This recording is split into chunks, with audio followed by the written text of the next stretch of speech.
সুপ্রিয় দর্শক, আসসালামু আলাইকুম। সময়ের সাথে আগামীর পথে ইউটিউব চ্যানেলের পক্ষ থেকে আমি তরিকুল ইসলাম আছি আপনাদের সাথে। দেশ ও দেশের বাইরে থেকে যারা আমার ভিডিও দেখছেন তাদের প্রতি রইল আন্তরিক শুভেচ্ছা ও অভিনন্দন। আজকের ভিডিওতে থাকছে রসুন চাষ। রসুন চাষের যাবতীয় তথ্য বা এগুলো কি করে লাগাতে হয়, কখন পাওয়া যাবে, কতদিন বয়সে এইগুলো তোলা যাবে, সব কিছু আপনাদের জানাবো আজকের ভিডিওতে। তো দর্শক, দেরি না করে চলেন আমরা কথা বলবো এখানে যে ভাইগুলো কাজ করতেছে তাদের সঙ্গে, আর জানবো এগুলো কিভাবে লাগাইছে, কতদিন বয়সে এগুলো পাওয়া যাবে, এগুলোতে কি কি প্রয়োগ করতে হয়, সব কিছু আপনাদের সামনে তুলে ধরবো। ভাই আসসালামু আলাইকুম। ওয়ালাইকুম সালাম ভাই। ভাই ভালো আছেন? আলহামদুলিল্লাহ ভাই। আপনি যে কাজ করতেছেন ভাই, এগুলো কি গাছ? এগুলো রসুনের গাছ ভাই। এই জমিটা ভাই আপনার? জি ভাই। এই জমি কতখানি আছে ভাই? 16 কাঠা ভাই, 1 বিঘার কম, 16 কাঠা।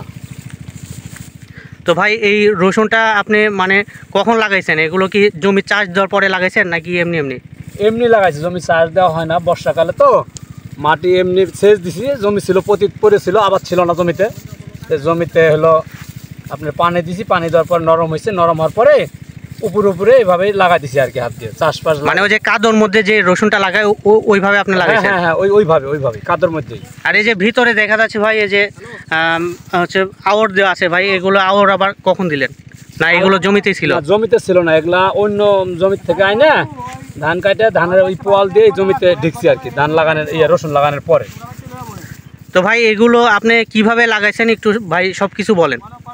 এগুলোতে কেমন কি সার দিতে হয়, কখন কোন সময় কোন ওষুধ দিতে হয়?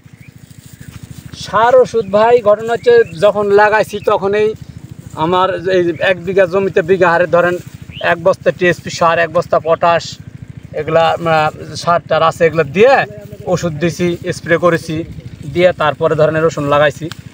এখন আগাছা আছে, আগাছা নিরাচ্ছি, ঘাস হয়েছে জমিতে লেবার নিয়ে।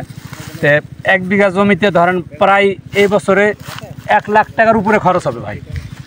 1 বিঘা মাটিতে 1 লাখ টাকা খরচ হবে? তাহলে বিক্রি করবেন কত ভাই? বিক্রি করবো ভাই এবার তো এখন বলা যাচ্ছে না। গত বছর যেমন দাম ছিল বেশি, 10-12 হাজার টাকা মন বিক্রি করেছি, যাই হোক পোষাইছে। কিন্তু এই বছরে বলা যাচ্ছে না, এই বছরে লাগানোর পরিমাণ বেশি, গোটা মাঠে লাগাইছে মানুষে। গত বছরের তুলনা হিসেবে অনেক বেশি, অনেক বেশি হয়েছে লাগানো, বুঝছেন? হ্যাঁ, এবার এখন কি হবে সেটা বলা যাচ্ছে না। সেটা রসুন উঠানোর পর সেটা বলা যাবে। বাজার যদি ভালো হয় তাহলে হবে কিছু পয়সা, আর যদি না হয় তাহলে সেটা বলা যাচ্ছে না, এখন কিছু বলা যাচ্ছে না। আর এইগুলো লাগায় ভাই গত বছরের চেয়ে এই বছর কি ভালো হয়েছে নাকি কেমন হয়েছে, আপনি কেমন বুঝতেছেন? ভালো ভাই, এখনও সময় আছে, রসুনের অনেক সময় আছে। এখন কেবল কয়েকদিন আগে লাগাইছি, মাস 40-45 দিন হয়েছে লাগানো বয়স রসুনের গাছ। মোটামুটি ধরেন 4 মাস সময় লাগবে, 120 দিনের উপরে সময় লাগে রসুন হইতে। এখনও অনেক সময় আছে, এখন বোঝা যাচ্ছে না। রসুন এখন মোটামুটি আছে, ভালো আছে, যেটুকু আছে ভালোই আছে। এখন সময় গেলে আরও 2 মাস সময় গেলে তারপরে ভালো হইতে পারে। ভালো হইলে ফলন কেমন হবে তখন বোঝা যাবে ভাই। তো ভালো হবে এটাই আশা করতেছেন, তাই না ভাই? ভাই অবশ্যই ভাই। আর এর মধ্যে দেখা যাচ্ছে যে পেঁয়াজের গাছও দেখা যাচ্ছে ভাই। এই পেঁয়াজ আবার এই রসুনের মধ্যে লাগাইছেন নাকি এগুলো কি করার জন্য লাগাইছেন? এগুলা ভাই খাওয়ার জন্য লাগাইছি, রসুনের মাঝখানে একটু গ্যাপ রেখে লাগাইছিলাম, যে যদি হয় কিছুটা খাওয়া দাওয়া হবে, এই জন্য খাওয়ার জন্য কিছুটা গ্যাপে লাগাইছি। এমনি হয় না, লাগানি লাগে ভাই। এগুলো পেঁয়াজ মোটামুটি হয়ে গেছে ভাই দেখা যাচ্ছে। হ্যাঁ ভাই, হয়েছে, কিছুটা হয়েছে। তো এগুলো পেঁয়াজ লাগাইছেন, তাহলে আর বাহিরে থেকে কিনে আনতে হবে না এই জন্য? না ভাই, হ্যাঁ বাইরে থেকে কিনতে হবে না, আমার খাওয়ার পেঁয়াজ হয়তো বছরের হয়ে যাবে আর কি হলে।